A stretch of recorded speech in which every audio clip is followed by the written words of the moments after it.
Hey, Riley, in a different studio with Jason Bunderson with Chronicles of Liberty, and we want to talk about the effects after the election. And don't get us wrong, the absolute best thing that could have ever happened was Donald Trump being elected. But we have some concerns. You want to start? Yeah, well, first of all, great Donald Trump won, but his presidency isn't going to affect your local freedom. Yeah, and right now we got to make sure Donald Trump is inaugurated, right? So here we are, the 10th or 11th of December, and we still got 6 weeks.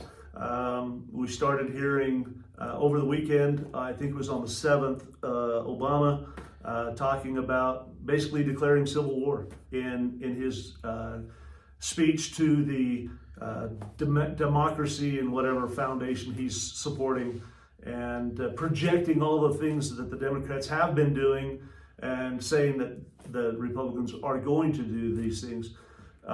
You've got calamities around the world. You've got, holy Moses, the big earthquakes out in the middle of the country in Missouri and up on the West Coast.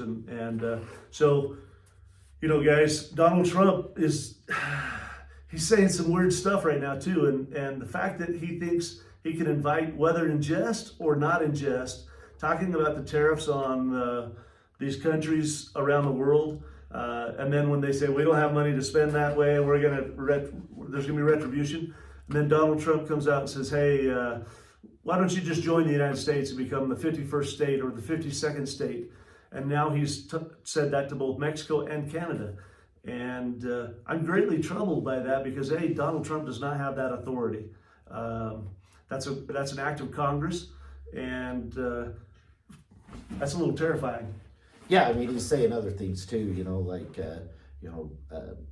reciprocity, across the whole country for concealed carry.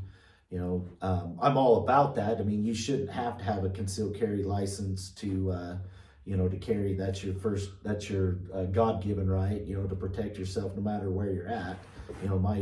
My rights don't stop at your border, but also, we have to protect and defend our states' rights. And that is a state issue. A lot of people like the, gun owners of America and that, they're celebrating what he's saying, and so is the NRA. But if the gun owners of America and the NRA was actually doing their job and educating people and suing every, state or whatever municipality, whatever they need to do every time they violate somebody's Second Amendment rights or the state's, Second Amendment rights, we wouldn't have this problem. Everybody would know and understand how that works. But the fact that the president, if Barack Obama said, well, I want to take away people's gun rights, we would all be up in arms and say, well, that's a state's right, you can't do that. As much as I love Donald Trump and I, admire the man for what he's done, he's also trying to go, do things the wrong way, and we have to protect our states' rights or we have nothing, Remember the 10th Amendment, people, and it says the power is not delegated to the United States by the Constitution, nor prohibited to the states, are reserved to the states respectively, or to the people. And so if it's not in the Constitution that Donald Trump can play these games, he shouldn't be playing these games, and he should have better legal counsel than that. Which brings me to my next concern is Pam Bondi. His new AG, Matt Gaetz. I was over the moon for Matt Gaetz, and then they played their little political shenanigans. But now we got Pam Bondi, and I'm a little concerned about that one. She's, during her time as Attorney General in Florida, she was all about the red flag laws, and I'm a little concerned about that one. So I'm hoping. Well, Kash Patel, I like a lot of things that he says. He's going to be the FBI director. But he still doesn't understand that the FBI is an unconstitutional government agency. He was saying like, well, we need to get rid of the building in Washington, D.C., right? Make I it a love museum, that. yeah. Turn it into a museum to the deep state. But then he also said, well, we need those guys going out and actually fighting crime. Well, they don't have any jurisdiction outside of Washington, D.C. So really, I mean, what good has the FBI done for the last, I don't know, 10 years at least? You know, I can't think of anything that locally that they've done, you know, that would warrant us wanting them in our communities, you know. They said So- they said that the approval of the FBI is at the lowest it's ever been since the beginning today. I just read that article today, so that is another one. I mean, he's got some great people coming in, but the reality is there's a little overstepping of responsibilities, yeah, I am still concerned about Pam Bondi and her red flag laws. That's a little frightening to have an attorney general in the United States that wants to support that at that level. I think they said the police can take your guns and they can arrest you and put you away, and then upon return to your home, if everything's found to be okay, they can take up to 72 hours before they have to return anything. And even then, she said, I don't even know if it has to be returned at all. So there's some really weird things going on there. So I'm hoping the constitutional lawyers get involved and really start helping Trump. Well, but you know, still again, that's a state issue. You know, they can say what they want at the national level. That doesn't affect us unless our local, you know, law enforcement and sheriff, you know, comply with these ridiculous national agendas, I would say. You know, so. One of the next things I think that's been a big topic I was watching on the news is they say there's now all these militias around the country trying to get in on the removal or the opportunity to deport all of the illegal aliens. So they've got all these groups mustering around the country, volunteering to go in and help remove. Now, honestly, that's actually part of what they're supposed to do. If you look back at the historical Homeland Security, it was the militias. But right now, everybody's looking at this as a little bit of a freak show because everybody wants to. Even the commentators on Fox were saying, "Well, they're kind of crazy people." And you know, I wanted to read one thing of Section 2 of Article, what is it? Article 2, Section 2 in the Constitution. The President shall be the Commander-in-Chief of the Army and Navy of the United States, and of the militia of the several states. So anytime you see this term in the Constitution, states, it means the several states or the states in which we're just talking about. But that does not mean the National Guard. That does not mean the National Guard. And when called into the actual service of the United States, he may require the opinion in writing of the principal officer in writing.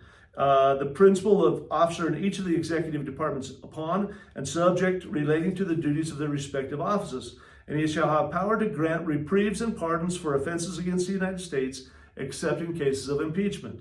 He shall have power by and with the advice and consent of the Senate to make treaties, provided 2/3 of the senators present concur, and he shall nominate, and by the advice and consent of the Senate shall appoint ambassadors.